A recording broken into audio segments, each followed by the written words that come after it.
Indeed, God is faithful, and great is the faithfulness of God. And how are we going to reciprocate God's faithfulness to us? Isa sa mga pinakamatataas sa uri ng pag-worship ay pagpapatawad sa mga tao. But you ask, forgive people? How do you forgive people who hurt you? Or even ask, love people? How do you love people that should be hated? Why was Jesus forgiving, and how could Jesus be forgiving? How could people like us forgive people like us? To forgive and to love, we must first get familiar, know, and then understand people. You have to be familiar with people. Kaya mas namamahal natin na uunawa yung mga taong kilala natin. Sabi nga ng isang maikling tula, we first endure, then pity, then embrace. Bago ka makayakap, magkakaroon ka muna ng habag, o kaya ay emotional association. Pero sa simula, tinitiis-tiis mo lang dahil hindi mo pa naman mahal ang tao. How to understand people. To the point of forgiving, even loving them. Yan po ang ating pag-aaral. At nawa, lahat tayong mapagpala ng Panginoon and we'll learn a thing or two about understanding people. Dear God, we thank you for understanding us. You made us and you know us. And we thank you that you love us. Turuan mo kami, Panginoon, na yung pag-ibig, pag-unawa mo sa amin, magawa rin namin sa aming kapwa. Right now, we ask you to be our speaker. Enlighten us. Ituwid mo kami, Panginoon. Turuan, papagliwanagan ng isip. At patawarin mo kami sa aming mga kasalanan, sa mga kalikuan, mga kasamaan namin. Hugasan mo kami ng dugo ni Jesus, Panginoon. Cleanse us, and now enable us to see you, to hold your hand, to hear your voice. Be the speaker, Father. Use your servant only as your instrument, but you be the speaker. Bless us with your wisdom. In the name of Jesus, your Son, our Lord, our teacher and friend, we pray with thanksgiving. Amen. How to understand people? To understand people, first we must understand life itself. Because people live. And life is all about living. The business of life is to live, to exist, to survive, and if possible, to prevail. Yun po ang natural order of things. Genesis 1:1-12. In the beginning, God created the heavens and the earth. The earth was barren, with no form of life. God said, I command light to shine, and light started shining. God looked at the light, and saw that it was good. God said, I command the water under the sky to come together in one place, so there will be dry ground. And that's what happened. God named the dry ground land, and he named the water ocean. God looked at what he had done, and saw that it was good. God said, I command the earth to produce all kinds of plants, including fruit trees and grain. And that's what happened. The earth produced all kinds of vegetation. God looked at what he had done, and it was good. Nang nilikha ng Diyos ang mundo, una niyang nilikha, nilagyan niya ng kaayusan ang lupa at ang tubig, pinaghiwalay, at ang una niyang nilikha mga halaman. Plants, of course, would need space, light, and water. Kaya nauna na yung lupa, yung liwanag at tubig. From then on, plants would compete for space, light, and water. And that is amoral. That's just the way life is. Walang masama, walang mabuti sa ginagawa ng mga halaman na pagpapaligsahan, pagpapataasan sa gubat para makakuha ng liwanag ng araw. Pagpapalaliman ng ugat para makakuha ng mga yaman ng lupa.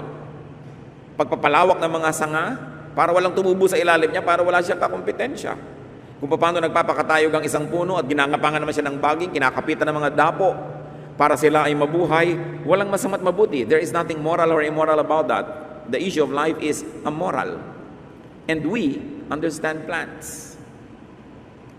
Genesis 1:20-25, God said, I command the ocean to be full of living creatures, and I command birds to fly above the earth.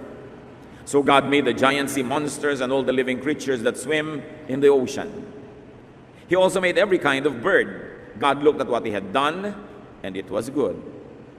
Then he gave the living creatures his blessing. He told the ocean creatures to live everywhere in the ocean, and the birds to live everywhere on earth. God said, I command the earth to give life to all kinds of tame animals, wild animals, and reptiles. And that's what happened. God made every one of them. Then he looked at what he had done, and it was good. So matapos ang mga halaman, Binigyan ng Panginoon ng buhay ang mga nakatira sa tubig, ang mga lumilipad sa himpapawid, at ang mga hayop na naglalakad at gumagapang sa lupa. From then on, animals would be preoccupied with staying alive. They would compete for space, for food and drink, like plants. And that is amoral. That's just the way life is.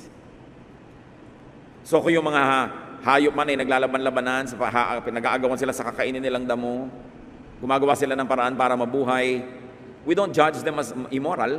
That's the way life is. They are supposed to stay alive. We understand animals. Genesis 1:26-31.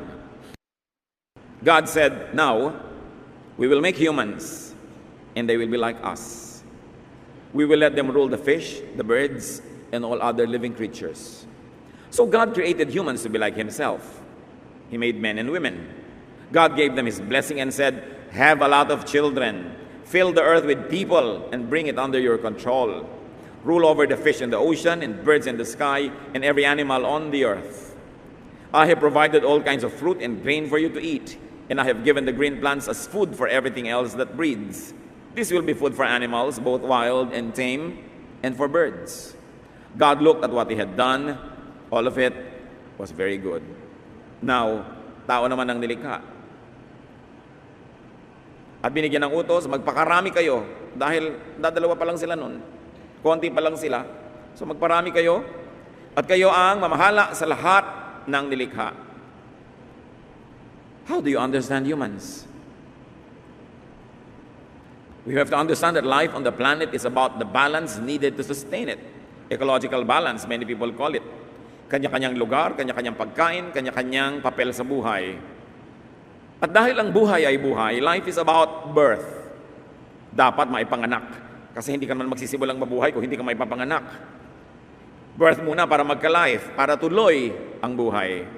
Therefore, most of the preoccupation of life is about reproduction. How can you fill the earth if you don't reproduce? How can you dominate God's creation and rule over it if you are a few? So there's one basic truth, that life will mostly be about sex. And it is something that you have to understand from the beginning, or you will misunderstand it all your life. The cycles of life is about puberty, courtship, marriage, childbearing, and even the undesirable extramarital affairs, the attendant lust that goes with being naturally inclined to reproduce, and then all the troubles of being together that leads to divorce, and then remarriage to have a second chance at life again. All these are about reproducing, so that you will have offspring or having a partner, so that you will have a better quality of life. And even doctors tell us that those who have partners are healthier, and they live longer, and they respond better to medication. So life is about staying alive and staying well. Dikta yan ng kalikasan, hinihingi ng buhay. Genesis 1:27-28. So God created humans to be like himself. He made men and women. So he gave them his blessing and said, "Have a lot of children, fill the earth with people, and bring it under control." Reproduction was life's natural command. Hindi dapat maubos ang tao. Pag nalagot ang mga saling lahi, paano pa magkakatao uli? Pero dapat nating unawain na yung utos na yun dahil konti pa yung tao. Pag siyempre sumobra na, survival would require population management. The law of the jungle takes care of that among animals. Pag sobrang dumadami yung palaka, kinakain sila ng mga ahas, mauubos sila uli. Pag sobrang kumunti ang mga ahas, dadami yung palaka. Pagka naubos yung mga palaka, dadami yung lamok. Dapat may balance. Pero sa mga tao, how do you manage that? Of course, responsible parenthood dahil sa kabihasnan. Hindi naman tayo nagkakainan dahil ang dami na nila ubusin natin, ang dami na nila patayin natin. It's not like that. That is why the development of the body for sexual reproduction is the sign of the onset of physical maturity. Sa lahat ng matatandang kabihasnan, mga tribal cultures, ipinagdiriwang pag ang isang dalagita ay nagdadalaga na at ang isang binatilyo ay talagang magbibinata na. Adolescence, rites of passage are celebrated. Because of our natural composition and we are wired to reproduce, sex is a very powerful attraction, motivation, and compulsion. That's why God, in His infinite wisdom, made sex very pleasurable. Because otherwise, it would be hard work. and who would like to work hard without reward or pleasure. So hindi dadami ang tao kung puri work lang yun. That's why the Lord in His infinite mercy and brilliance made it nice. But because it's nice, it was prone to be abused. But first of all, you've got to understand it. Ganun talaga, takda, that people will be sexually preoccupied. That is why reproduction, together with real estate, is a major theme in the history of the Israelites. Pag binasa niyo ang Old Testament, dalawa lang ang theme niyan. Pagpaparamihan, panganganak, kahit sa anong paraan, at pagkuha ng mga lupain, pagde-defend dito, at pagsakop sa iba pa mga lupain, at paglalagay ng mga bakod at muhon, at mga tanda. Yan ang preoccupation ng Old Testament because Israel was preoccupied with survival. So they always had to be concerned about population growth and real estate management because they were always threatened with decimation. Parang lagi na lang silang mauubos, kaya pati kakainin nila, sobrang ang daming bawal, safe na safe dapat, ang daming tradisyon to keep the population alive, at least until the Messiah was born. Kaya merong mission yung mga Israelites to keep themselves alive. Kaya giyera dito, giyera doon, diet dito, diet doon, at anak dito at anak doon. You will notice that even Jewish morality bended with demographic needs. Ang kanilang sense of right and wrong was shaped by their need to have children. That's why it was all right for the men to have multiple wives. Kasi giyera sila ng giyera, mamamatay yung mga kalalakihan, uuwi ngayon ng konting lalaki, ang daming babaeng balo. Anong gagawin mo doon? Sino magpapakain sa kanila? Paano sila magkakaanak? So kailangan anakan sila ngayon ng mga natirang kalalakihan. Kaya ang daming nagiging asawa ng mga lalaki nung araw because they were very, very preoccupied with continuing the line. Kaya maraming teaching talaga sa Bible, kung tutusin mo lalo sa Old Testament, ang sinasabi lang, sayang ang sperm. Bawal ang sexual activities na nag-aaksaya nito. Pag binasa niyo ang Bible, kaya marami mga sexual questions tungkol dyan. Bakit namatay si ganon? Bakit napagalitan yun? Kasi nag-aaksaya sila. In the Old Testament, it was the glorified virtue for women to bear children. Kaya parang isinumpa ka kung babae kang hindi magkaanak. As many as possible dapat ang anak. And it was the virtue of men to sire children with only lip service to faithfulness to a wife or to many wives. Napagalitan ba si Solomon na maraming asawa, si David na maraming asawa, si Jacob? Lahat sila. Bakit ganun nung araw? Because they only wanted to be many. Yun ang takda, kailangan mag-survive. And it was considered a blessing to have many children. Siyempre, noon yun, nung maluwag pa yung planeta. Pag wala ka nang maipakain, maitustos, hindi na blessing yun. Dapat nang i-manage. But what's the point here, brothers and sisters? Understand. Living beings, plants, animals, the birds and the bees will be sexually obsessed. You have to understand that. You have to begin with that fact so that you will have a grasp of the real situation of people. Pati mga bulaklak, kung nanonood kayo ng mga palabas sa TV tungkol sa biology, mga halaman, flowers, pollination are all about sexual reproduction. The flower of a plant is nothing but its sexual organ. At anong ginagawa ng mga halaman sa kanilang bulaklak? Kinukulayan, pinapabanguhan, nilalagyan ng mga dekorasyon para maakit nila ang mga bubuyog at sila'y puntahan so that there will be pollination or cross-pollination. Whenever you see a flower or a bee, you're seeing sex. And there's nothing immoral about it. Itinakda yun na dapat magkaganon. Ano ngayon ang kinalaman natin dyan? Understand that people will be sexually obsessed. Huwag itong pagtakhan. Hindi ko sinasabing tolerate or encourage, but at least understand it. And people will commit mistakes because of their sexual obsession. People are wired for sex. Sobrang denial pagkaya na itinanggi ng sino man. Now, understanding and appreciating this natural reality, might a jealous or a betrayed spouse, a sexual abuse victim, or a conservative person understand and forgive those that offend them? Kaya bang unawain ng isang ginang ang kanyang husband na hindi napigil ang sarili at nagkasala? O ng isang ginang na hindi napigil ang sarili siya ay nagkasala? Kaya ba siyang unawain ng kanyang asawang lalaki? Kaya bang unawain ng isang taong naabuso sexually na yung nang abuse kasi sa akin was sexually obsessed? At kung ano man ang nangyayari sa kanyang buhay noong oras na yun, anong iniisip niya? Anong chemical composition ng kanyang blood? Ano yung psychological need niya? Ano ang nagbunsod sa kanya para gawin ito? Yung mga conservative na no-offense sa mga hindi conservative, kaya nyo bang maunawa na yung mga iba talagang sexually preoccupied kaya halos maghubad na pag naglalakad sa kalye to be attractive? Hindi ko sinasabing i-tolerate o kaya encourage. Ang sinasabi lang natin, unawain man lang. Kung saan nagmumula ang mga tao dahil ginagawa nila ang mga ginagawa nila. At itong pag-iisip na ito para sa offended, hindi para sa offender. Dapat ang nag-iisip ng pangunawa ay yung na-offend. Hindi yung nakaka-offend ang nagsasabing, unawain mo ako. No. Pero yung ikaw yung na-offend, ikaw yung nagagalit, ikaw yung nagdaramdam, dapat kang umunawa. Una, para makalaya ka. Kasi kung hindi mo inuunawa, magagalit ka, mamumuhi ka, lugi ka rin. Hindi ka makakapagpatawad. Pag hindi mo inunawa, halimbawa ang spouse mo na minsan nagkamali dahil nadarang, nag-init, nagsiklab, sumabog, maghihiwalay na kayo forever? Itatapon mo na lahat ang pinagsamahan nyo dahil sa isa niyang pagkakamali. Remember, ang kausap ko dito ay yung magpapatawad dahil hindi nagkakamali, dahil hindi ito dapat gawing excuse para patuloy kang magkamali. Pero ikaw, na pwede kang magpatawad, hindi mo ba isipin yan? Ang unang paraan po, nung wala pang mga kabihasnan, was the law of the jungle.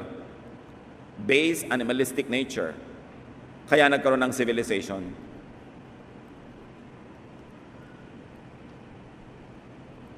Ano ba ang sibilisasyon? Ano ba ang kabihasnan? Ang civilization dapat may law. May bawal at may parusa sa gagawa ng bawal. Bakit? Pag pinagsama-sama mo ang lahat ng tao na sexually preoccupied, pag pinagsama-sama mo ang lahat ng taong gustong kumain, gustong mag-survive, gustong manaig, ano mangyayari? Chaos, violence. We will trample on the human rights of others. Kaya nagkakaroon ng batas. Yun ang sibilisasyon. Survival of societies depend on order, especially with everyone's overlapping sexual and territorial interests. Bakit may mga taong kailangang magkaroon ng teritoryo katulad ng mga Israelites noon? Pag natutulog ka, ilalakad yung bakod niya papalaki, yung bakod mo lumiit ang lote mo. Kainan ng lote, agawan ng mana, agawan ng mga porsyento sa sales. Yan lang yun puro agawan. Because of the basic instinct of people to want to survive. And if possible, beyond survival, to prevail, to dominate. Tulad ng ginagapang ng baging yung halaman hanggang makuba yung halaman at baging na lang na buhay, which is considered amoral among plants. And because we are part of creation, meron tayong likas na gusto mong manaig, gusto mong lumamang, gusto mong ikaw yung makakain, gusto mong agawin yung asawa ng may asawa, kaya may batas. Kaya nagbigay ang Diyos ng batas, at kaya ang bawat sibilisasyon na may batas, sapagkat hindi pwedeng sundin ng tao lahat ang gusto niya. Dahil marami siyang gusto na hindi naman kanya, at hindi dapat niyang makuha. Meron siyang mga gusto na lampas na sa dapat niyang matanggap. Pero ang tendency ng tao, because of this dictation of life to continue itself, we will tend to be selfish, greedy. We will tend to be immoral and bad. When uncontrolled, when unchecked, people will become beasts. Kaya may batas. There is morality. A concept of right versus wrong behavior, which from society to society changes. Dahil kung ano ang pangangailangan ng society na yon, anong tunay nilang kalagayan, anong reality nila, nag-a-adjust doon yung kung ano yung tama at mabuti sa kanila. May mga society sa limbawa na tama lang sa kanila na sunugin nila yung gubat, kasi kainginero pala sila. Pero sa mga environmentalists, hindi tama yon kasi ayaw naman nilang makalbo yung gubat. So nagkakaroon ng kanikanyang mga pagpapalagay, kaya nagkakaroon ng isang batas sa pambansa para ang lahat doon magsasubmit kasi hindi pwedeng kanya-kanya. Kaya bawal magtapon ng mga basura sa ilog at sa mga kanal kasi alam natin na pag napuno ng basura ang mga kanal at umulan, hindi dahil yan tubig, babaha. Everybody's affected. Kaya may batas. That's why there is desirable and undesirable behavior dictated by tradition. There are laws and legal punishments, and they were developed. And more than that, God instituted religion. The arbiter of correctness and wrongness.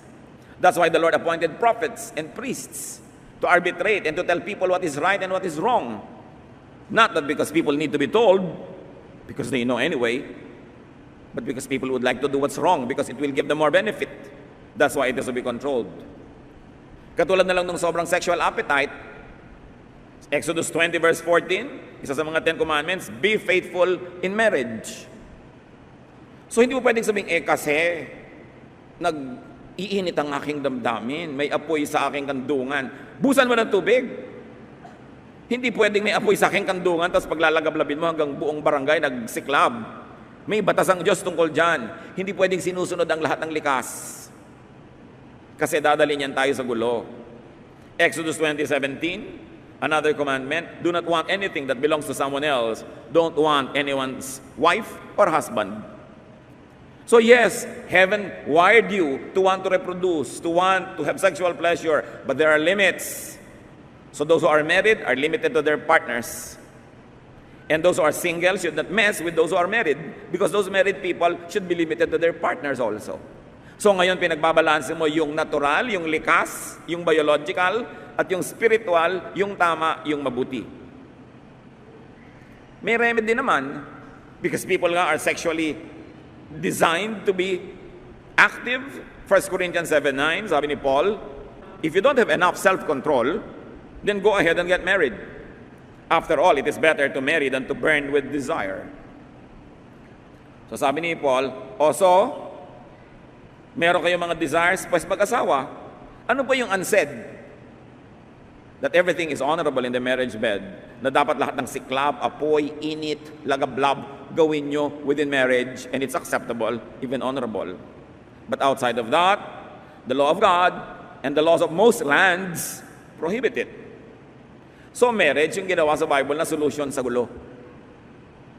Meron kang pagdadalhan ng mga natural mong mga nararamdaman, pero may tamang lugar doon at tamang panahon, and outside of that is not acceptable.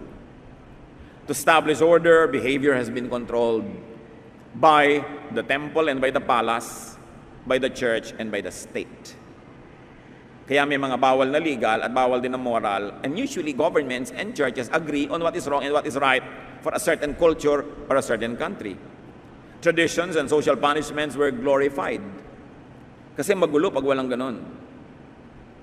At bakit nagalit ang Diyos sa Malaki 2:14? And why isn't God pleased? It is because He knows that each of you men has been unfaithful to the wife you married when you were young. You promised that she should be your partner, but now you have broken that promise. Ito yung sumbat ng Diyos sa mga kalalakihang nagtataksil sa kanilang asawa. Sabi ko noon, galit ako sa inyo. Hindi ako natutuwa sa inyo dahil pinagtataksilan nyo ang mga babaeng pinakasalan nyo ng mga pare-pareho pa kayong bata. Bakit nyo sinisira yung pangako? Habang inuunawa ng Diyos that people have sexual needs and urges, He has placed correct venues for such activities, and that is within marriage. Morals, values, institutions, regulations are for order, for smooth interpersonal relations, and for function as community. Hindi ka naman nabubuhay para lang sa sarili. We all share time and space, so there are rules that govern our behavior. Dahil sa selfishness ng tao, kinailangan ng batas at kinailangan ng parusa. Saan man na matinong lipunan, saan man na matinong kumpanya, saan man na matinong pamayanan o pamilya, pinaparusahan ang mali. Pagkat pag hindi mo pinarusahan ang mali, lahat na magkakaroon ng lakas ng loob na gumawa ng mali at magkakawatak-watak, magkakagulo-gulo ang lahat. Regulations are for survival of groups and individuals. Napaka-importante. So understand, in order to survive, thrive, and dominate, some persons could be selfish or selfless. Magkaiba yan, selfish or selfless, pero pareho lang yan, at the end of the day, the person satisfied himself. Meron pong bad selfishness. Halimbawa, konti lang yung pagkain, may crisis, kakainin ko lahat, mamatay ka na lang dyan, selfishness yun pero bad. Ano yung good selfishness? Konti lang yung pagkain, sa'yo ko ipapakain, ako yung namatay, nabuhay ka. Pero sabi niyo, anong selfishness doon? Kasi sa pagbibigay ko sa'yo, sumaya ako. Sa katunayan, kung hindi kita bibigyan, lulungkot ako, so ibibigay ko na lang kahit ako yung mamatay. So there's still a tinge of selfishness in it, except that it is a good selfishness against the bad selfishness, parang good cholesterol against the bad cholesterol. Kahit yung mga hero, okay, nagpakabayani si Jose Rizal, niya niya ang sarili niyang mamatay para sa bayan, gusto rin niya. Handang-handa nga siya. So, yung selfishness niya, nakinabang tayong lahat, pero at the end of the day, nakinabang din siya. So, yung nanay na hinihiwa ng basag na bote yung kanyang dibdib para walang masusunggatas yung anak niya dahil natabunan sila ng earthquake, para masusunod ang anak niya kahit dugo niya. Selflessness, di ba? Pero masaya din siyang ginagawa niya yon. So, meron ding benefit yung sarili niya, but it's a good selfishness. Persons could be very traditional or unconventional. Persons could be conservative or innovative, individualistic or groupist. In other words, iba-iba ang tao. Kung minsan hindi mo magugustuhan yung hindi mo katipo, Pero isa lang naman ang gusto ng tao makamit niya yung gusto niyang makamit, magawa niya yung gusto niyang magawa, mangyari yung gusto niyang mangyari, magkakaiba lang ng approach. Some people think that they will survive by being individualistic. Some people think that survival is better when you're groupist. So magkakaiba yung attitude, pero survival pa rin ang layunin. Kanya-kanyang approach, style, pagsisikap mabuhay, at kung minsan pagsisikap manaig o magwagi. Sa contest, magagalit ka ba doon sa nanalo ng first prize? Samantalang, pwede rin naman na ikaw yung nanalo, kaya lang hindi ikaw yung nanalo. So there is nothing immoral about winning because you all join it, except that some win and some don't. So hindi ka dapat nagagalit doon sa nanalo. Ganun talaga, siya yung nanalo. Understand people kahit ikaw ang casualty. Iba-iba ang pinanggagalingan, pero isa lang ang pinupuntahan, survival or dominance. Understand others. Understand the un-you. Yung hindi ikaw, yung kabaligtaran mo, unawain mo. Understand your opposite. Understand even the competitor. Meron nga ako isang kausap, sabi ko, pambihira naman yung isang chain of companies. Puro sila na lang, lahat na lang sila. Ang dami-dami na nilang brand, sila na lang nang sila. Sabi naman itong isa, kasi magaling lang sila. Kung hindi naman sila magaling, yung ibang brand ang dadami ng dadami. Ganun lang talaga. Ganun ang buhay. Ba't ka naman nagnegosyo para kumonti ang branches mo? Di ba? Gusto mong damihan? At kung kaya mong damihan at magagawa mo, dadamihan mo naman talaga. Yung iba hindi lang dumadami dahil hindi nila magawa. So, ganun talaga yung buhay. So, uunawain mo. Understand even favoritism. O hindi kayo paborito ng nanay nyo, siguro hindi kayong kamukha. O hindi kayo yung kamukha yung ugali, ang paborito yung kapatid nyo. Why? Bakit may favoritism? We tend to like people who are like us. Why? By seeing ourselves in others, we see strength in numbers, strength in companionship, so we like them. We don't like people who are not like us. Why? Because they contradict what we want. Ganun lang yon. So pwede mong maunawa yung iba ang pananaw, iba ang ugali, kasi iba sila Tapos sasabihin mo, pambihira naman, inunahan ako ng babaeng yun sa silya. Naunahan ka lang, pero hindi ba possible naman na ikaw yung mauna? Ganun talaga yung buhay. You've got to understand even deception. For survival, sometimes for victory. Hindi ko sinasabing tolerate or encourage, but you've got to understand it. Yun nga Venus flytrap. Kala mo inosente ang halaman, yung pala dinedeceive niya yung mga insekto. Pag uminom sila doon, akala nila yung tubig, acido pala, madadigest sila. Yung may mga halaman na nagkukontra, bulaklak, pag may dumapong insekto, bigla nilang lululunin. Nakikita niyo sa TV? Nature is full of it. Why? Because things have to eat. Ngayon, kung ikaw yung nakain, sorry ka na lang. Naging tanghalian ka ng pating, there's nothing immoral about that, no? Madalas naman, sila naman yung nakakain. Ganun talaga yung buhay. The early bird catches the worm, but the early worm gets caught. Paano naman mabubuhay yung mga ibon kung wala silang natukang mga uod? Sorry mo na lang kung ikaw yung uod today. Ngayon, nabubuhay, ilang bilyong alamang nang nakain ninyo? Nabibilang ba yon? Ang dami nun. Ang dami-daming alamang na kailangan mamatay para lang may sausawan ka ng kare-kare? O ilang itlog ang hindi naging manok dahil gagawin yung breakfast? Ilang baka ang kailangan pumasok sa lata para may corned beef ka pag umaga? Which is not advisable kasi may preservatives. Pero ilang manok na ang naputi ang buhay dahil kailangan mo ng barbecue? Di ba ganun talaga? Siyempre, yung manok pag hinahabol mo sa probinsya, hinahabol na lang yung manok kasi gusto nilang kainin. Siyempre, yung manok lipad ng lipad. Magagalit ka ba dahil gusto niyang mabuhay? Pero magagalit ba yung manok dahil gusto naman ng taong may kainin bukas? Yun yung buhay. Pag inunawa natin ang ating kapwa-tao from that point of view, sa mo, pambihira naman yung pinsan ko na yan, inagawan kami ng mana, sa takot niya siguro maghirap, sa gusto niyang manaig, dinesib ka, kaya may batas. At kaya dapat marunong ka para hindi ka ma-deceive. Dapat hindi ka nandadaya at hindi ka rin padadaya. Because life forms must live. And often, it is at the expense of other life forms. Sabi nga nung isang tao sa isang pelikula, the living eat the dead.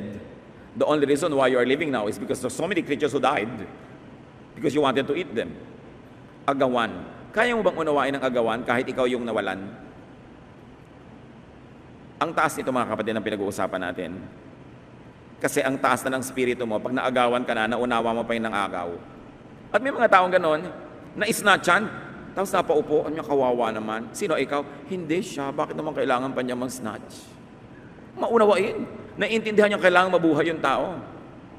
Pero pag laging ang tingin mo sa kapwa ay kalaban mo dahil lang gusto niyang mabuhay, magagalit ka sa lahat ng kapwa mo tao kasi lahat ng kapwa mo tao gustong mabuhay.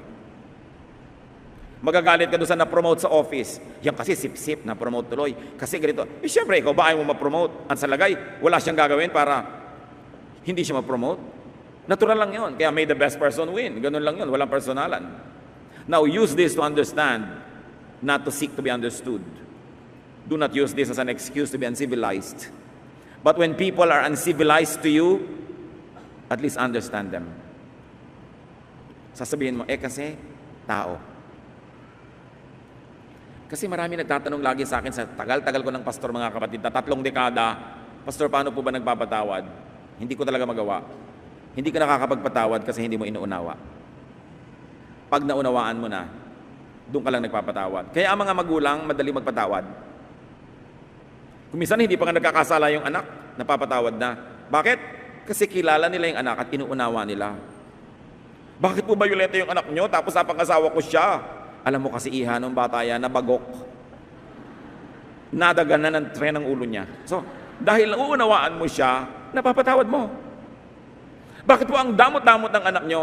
Kasi alam mo nung maliit yan, taghirap kami noon, wala yang nakaing masarap, at nag-aagaw-agawa sila magkakapatid, lagi siyang talo. Kaya ngayon, hanggang ngayon, nakikipag-agawan pa. You understand because you know.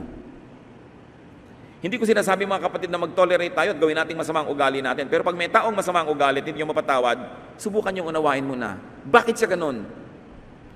Mga ginang, kaya nyo bang maunawa yung mga kiridang inagawang asawa nyo? So una, no? Pero pag naisip mong, sexually abuse pala yun nung maliit, wala palang nagmahal sa kanya.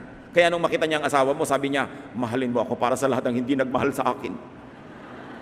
So baka pwede niya nang simulang maunawa, no? Tapos yung pala, insecure siya, natatakot siya mapag-isa, hindi man niyo siguro matanggap, pero mapabawasan ang galit niyo. And then you will begin to see this woman as, kawawa naman, bakit kailangan niyang mang-agawan ng asawa ng may asawa? Kasi wala tumototoo sa kanya ba? So maunawaan nyo, importante. Now, life is about reproduction. Number 2, life is about growth. Hindi naman pwede ipang-anak ka lang tapos na. Dapat lumaki ka. So, you understand consumption. People will be consumers. Sa Bible nga, nung taghirap, nagkaroon ng famine, may mga nanay na iniluto ang kanilang mga anak. Can you imagine? Tapos, nagpatalinuhan. Yung 2 nanay, sabi niya, alam mo, lutuin natin yung mga anak natin. Sabi naman ng isa, sige, yung anak mo muna. Pumayag naman tong isa. Di nagkain na sila. Nung nakakain na sila ngayon, bumalik na yung katinuan. Nung ngayon magugutom na sila uli, sabi naman nung isa, yung anak mo naman, ayoko nga. Nagkagalit sila, nagsumbong sa hari. Dahil bakit sabi yung anak ko niluto namin, ito yung anak niya ipaluto. Ba't ka nauna na pumayag? Kaya may cannibalism. You can never tell. Nakikita nyo yung mga boat people, mga refugees from other Asian countries. Sinisikap nila magpunta sa Pilipinas, sa Palawan. Sasakay sila sa bangkang kiliit-liit na walang makina. Sa gitna ng dagat, nagkakain na sila. Ang daming ganon. Because life must live. The living eat the dead. That's why we need morality, we need God, and we need government. Otherwise, the law of the jungle will prevail. Gusto kong ipakadiin-diin at paulit-ulitin. Hindi ito para maging excuse para tayong mag-asal hayop. Pero unawain natin yung mga nag-aasal hayop. What makes them do that? What is their need?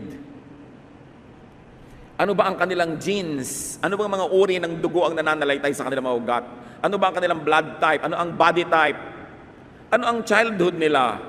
Ano ang experiences nila in education? Anong upbringing? What emotion are they go through? What are their deprivations? Ano ang kanilang mga pangunahing mga gusto sa buhay? Ano ang nararamdaman nila? What was their body chemistry? Lahat yan naghahalo-halo, naglalakip-lakip. So people behave the way they behave. To understand the complexity of the human behavior will be to set yourself and get yourself ready to love people. So you understand selfishness. Nasubukan niyo naman, may kasama kayo sa bahay na bodybuilder. Gusto niya kainin na lahat yung pagkain, hindi ba? Parang lahat ng karne doon, lahat ng steak doon, kailangan makain niya. Kasi yung mga muscle niya, bawat niya nagsisisigaw, karne. Calcium. Kaya nangangayayat yung mga asawa ng bodybuilder. Liban na lang alaki ng budget nila, sa kanya napunta lahat yung calcium. So may mga nang-uuna, nag-aagaw, kasi tao. Nag-aagawan sa bus, nag-aagawan sa ganito, kasi gusto makauwi. May nakatakda sa tao, tulad ng genes. At meron din naman nakokontrol. Kaya tinitimpla. Pag alam mo na galing ka sa isang lahing marahas, isang lahi na mainitin ang ulo, lagi nagagalit, alam mo na magtatrabaho ka extra hard to control it. Kasi you're genetically predisposed to be violent. May genetics involved Pero hindi yan excuse dahil may spirito tayo that is above matter. Kaya laging tinitimpla yung lupa, yung espiritu, yung makadiyos, yung makalupa, para magkaroon tayo ng behavior na katanggap-tanggap para sa lahat ng nasa paligid sa atin. So life is about reproduction, life is about growth, and life is about continuity, perpetuity. Dapat tuloy-tuloy ang lahi, ang mga saling lahi, and that brings us back to reproduction. Kaya yung sex na yan, isa sa napakalaki mga motivation sa mundo. Hindi yan matatapos, hindi yan mauubos. Live with it because it's there. You only have to put it under control, you have to put it under checks and balance, under the checks of decency, morality, correctness, but it will be there. You've got to understand it, that once in a while, people who work hard to check themselves will have lapses, will fall, will have errors. What do you do when that happens? Sasabihin mo, tao kasi. Ang nagsasabi nun yung na-offend, hindi yung offender. Reproduction, progeny, heritage, this is main. Kaya sobra tayong magmahal sa anak. Bakit mahal na mahal ng tao ang kanyang anak? Bakit kahit unggoy, mahal yung anak niya? Bakit kahit bibe, mahal yung anak niya? Yung manok, mahal yung kanyang mga inakay? Nagpasya ba yung manok na mamahalin niya yung inakay? Nagpasya ba yung bulate na mamahalin niya yung kanyang anak? Nagpasya ba yung mga pagong na poprotect nila yung kanilang mga itlog, tatabunan nila ng mga buhangin? No, nakatakda, inilagay doon ng Diyos. Mamahalin mo ang iyong anak. Bakit? Through your anak, mabubuhay ka forever in the sense that your genes will flow from generation to generation. There will be perpetuity. There will be eternity. Kaya likas ang pagmamahal sa anak. Napaka-abnormal na hindi mo mahal ang anak mo. Ngayon, mahal mong anak mo, gusto mo siya maging first honor. Mahal din ng kumare mo yung anak niya, gusto niya maging first honor. Naglalabanan kayo ngayon. There is nothing immoral about it. May the better person win. Walang personalan, kung yung anak niya naging first honor, nagalit na kayo forever dahil natalo yung anak mo. Ganun talaga. Natural lang sa kanila, gusto nila siyempre manalo, alam nga namang hindi. So, importante mga kapatid, unawain ang kapwa. But above the genes, above body chemistry and electricity, is the Spirit of God that should prevail. Dahil may inilagay ang Diyos sa tao na wala sa mga hayop, ang kanyang espiritu. So hindi mo excuse yan para maging asal hayop. Kasi hindi ka lang lupa, ikaw din ay espiritu. Because God breathed His Spirit into dust and humans were formed. Pag nagkakaroon tayo ng pagtatalo, magpapakahayop ba ako, magpapakatao, kailangan ba bang pag-isipan yun? May choice tayo. Piliin natin magpakatao. Magpapakahamak ba ako o magpapakadakila? Piliin natin maging dakila. Isusuko ko ba ang lahat ng katwiran, lahat ng tama, para lang mapagbigyan ko yung gusto kong, ako makakain ng gusto kong kainin, ako manalo ng gusto kong mapanalunan, o magawa ko lahat ng mga sexual desire ko kahit kanino? Piliin natin na pigilin ang sarili.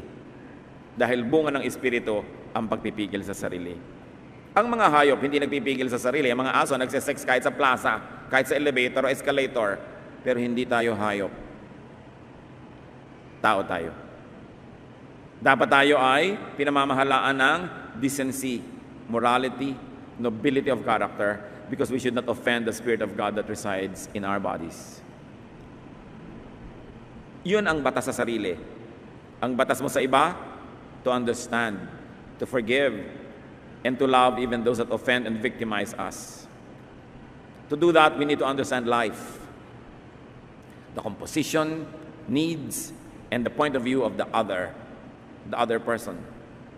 You've got to look at life from the point of view of your opponent, from the point of view of your competitor. Again, we should never use these principles as excuses for our lack of civility and consideration. But we could use this to help us understand others. Especially if that other is your husband or parent or child or brother or sister or friend or neighbor. We could only use them to understand others. We could only use them to comfort ourselves and others, and to warn us against our own untamed animalism. Pag inaalala natin ang lahat na ito, para lang paalalahanan ang sarili natin na pag hindi natin sinupil ang ating sarili, magiging mga asal hayop tayo. So sinusupil mo yung sarili. May buffet, nauna ka doon sa pila, magpakatao ka, huwag mong kunin lahat. Kailangan may matira sa iba. Kumisan buffet pa lang, bagsak na para na tayong mga beasts. Para ka mauubusan. Alam niyo yung mga nauuna sa buffet, yung first 10 people, you've got to be very fast. Huwag yung kunin lahat, bumalik na lang kayo. Kasi ang tagal maghintay pag hindi kayo yung kumukuha. Tapos ito na, ano nga ba gusto ko dito? Ay, ito nga ba? Ayun nga ba? Gusto ba nang itulak ang tagal-tagal? Nararamdaman naman nyo ba yan sa buffet? Ang arte-arte nung kumukuha, ganyan-ganyan pa, kote-kote, hindi lang isang sandok na malaki agad. We have to be considerate of others who are hungry. Alam niyo naman tao, pag nagugutom, nagiging hayop. Pag nabusog na ulit, bumabalik yung pagkatao. You see, body chemistry.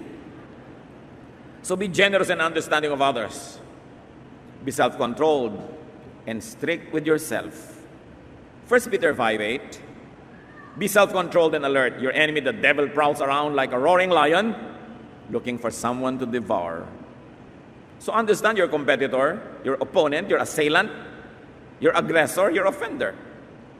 Gusto lang niyang mabuhay. Kung minsan kailangan niyang agawin sa iyo yung ikakabuhay niya, kaya bantayan mo. O magbigay ka na ng kusa para hindi ka na kailangang agawan. 1 Peter 4:8. Most important of all, you must sincerely love each other because love wipes away many sins. Bakit? Nabubura ng pag-ibig ang mga maraming kasalanan ng iba? Kasi nauunawa mo, pagmahal mo.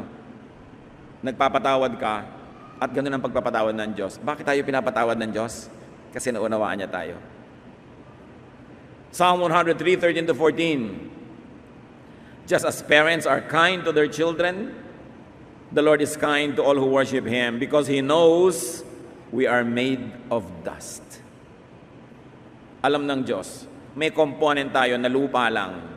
He wants us to be excellent, to be nearly perfect, but He knows that we are made of dust. If He knows that and understands us and forgives us, would you like to know that about the other person next to you so that you could also understand and forgive and possibly even love? God and parents forgive, accept, and love because they know, they understand. Shall we try to understand others? Shall we try to perhaps forgive and hopefully even love? Panginoong Diyos, salamat dahil maraming mga katuruan sa Biblia na pwede namin panghawakan. At pwede namin lampasan yung aming human nature because we have a spiritual nature. We can control ourselves and be civil and kind because there's the Spirit of you in us. And we can forgive and understand others because you are forgiving and understanding to us. Pagbulay-bulayan natin sumandali ang ating mga pinag-aralan. At nais ko ngayon kayong hamunin, isipin niyo yung mga taong hindi niyo maunawaan, nagagalit kayo, nainis kayo, natalo kayo, naagawad kayo, nadaya kayo, nasaktan kayo. Think of them also as victims. Think of them as people who are only trying to survive, who are trying to get a piece of land or some amount of money or some fame, some honor, some pleasure, some recognition, even some affection. Think of the many people who offend and hurt you as victims too. Panginoon, turuan niyo po kami. Kung di man namin lubos na mayakap at mamahal yung mga taong galit kami, maunawa man lang namin. At sa pangunawa, makapagpatawad kami dahil ito ang iyong utos at ito rin ang paraan para mapatawad mo kami. Pagbulay-bulayan natin mga kapatid, how to understand others. Travel beyond yourself, beyond your selfish world, and try to extend understanding and compassion to people, even if they are your opponents. Lord, sa katahimikan po namin, payapain mo kami, pauwiin mo ang aming mga galit, inis, palitan mo ng pangunawa. Let's be alone for a while with the Spirit of the Lord.